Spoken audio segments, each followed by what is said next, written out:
Hello everyone and welcome to another video. Today we're actually going to go over another one of my fragrance stories. Now, I did one of these fragrance stories before and it was actually pretty well received. I really enjoyed telling it. Generally, I only tell those stories when I'm at fragrance events or I'm just shooting the breeze with various other people within the fragrance community or who share this passion. But I figured I'd go ahead and do another one. Now, to set the stage for this particular story, I'm actually going to be talking about travel. Now, I have long maintained, I still haven't actually put out the video where I specifically talk about how I actually travel with my fragrances, but this story actually relates to that. Now, on one of my business trips that I went out, by the time you actually see this video, I'll be in Las Vegas, but this was actually another business trip that I was traveling from Chicago to. But anyways, when you get to the airport and you're generally traveling via plane and flying, there's this rule that the TSA has, and that is, it's like a 3-1-1 rule, but the basic gist about it is you're not allowed to travel with more than 100 milliliters of liquid, and that liquid has to be like in a clear see-through container or something like that, basically. Long story short of what this translates out to is if you plan on taking that liquid with you, especially as a carry-on, that's really the key. As a carry-on, carrying onto the plane and not being checked in as a bag, then it's probably going to be rejected, confiscated by the TSA, or you'll have to be forced to throw it away.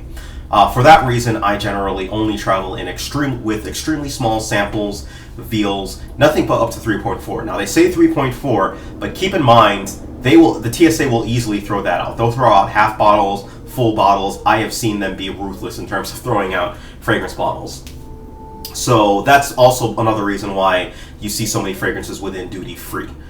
They actually don't constitute the hazard. There's also some other rule. I think it's because of the fact that it's a fragrance and it's got the alcohol and liquid or whatever the case may be.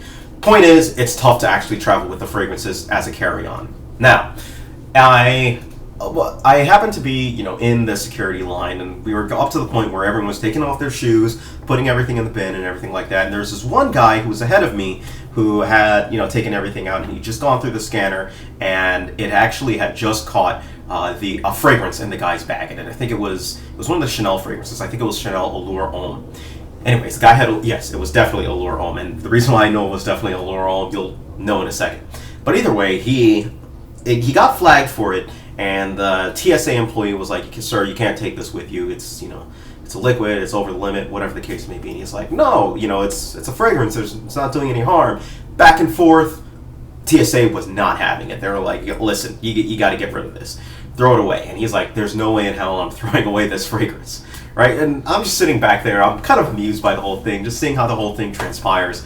And so this guy goes back. He doesn't throw the fragrance away.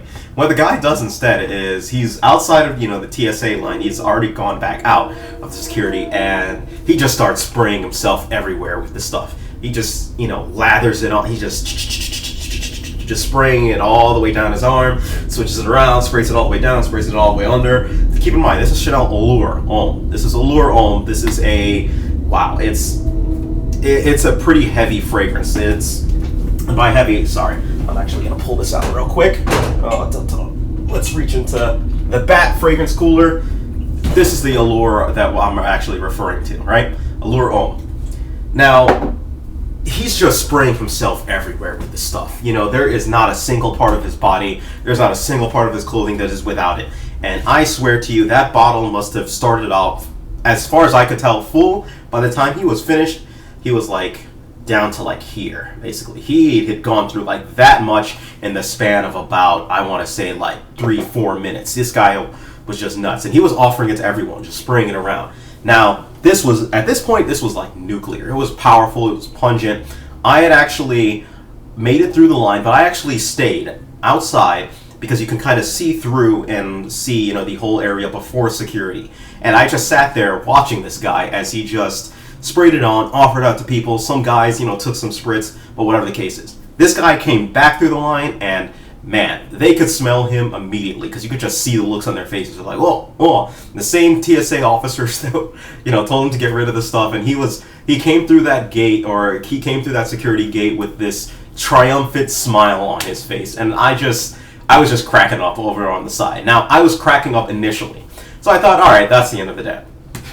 So I go off to my flight, and lo and behold, as we board and we go on, I'm sitting. I usually choose a windowed seat that's near the wings, just because of the the movement of the plane, basically. But I look up, and I shit you not, this guy is walking onto the plane, and everyone around him can still smell him, and it's just nuclear. And he sat probably about 7 rows ahead of me, and I could smell him from over there. For me, it was decently okay, but everyone around him was clearly suffering on this, and I felt really bad for the people around him, but it made me laugh in the way that he didn't really intend, I guess you could say, for it to be that much of a problem, but he didn't want. What I really found funny was the fact that, not to give the TSA employees the satisfaction of throwing away the bottle, or for them confiscating the bottle and them taking it home, he would rather just spray it all and waste it all, and just smell like Allure Homme like crazy than have them confiscate his fragrance. But lesson learned: you should really be careful with how you travel with fragrances, lest you may have them confiscated. You may be forced to throw them away. But either way, just be careful with traveling with fragrances, and watch out for my traveling with fragrances video, where I will basically outline how I travel with fragrances, what kind of precautions I take, not so it doesn't spill, so it doesn't get confiscated, so it doesn't cause any issues, and then just stays on. So anyways, let me know what your stories are, if you have any stories about traveling with fragrances. I'm always curious to hear of such things. I love them to death, and yeah, I'm just curious. All right, thank you, take care of yourselves, and you guys have a great day.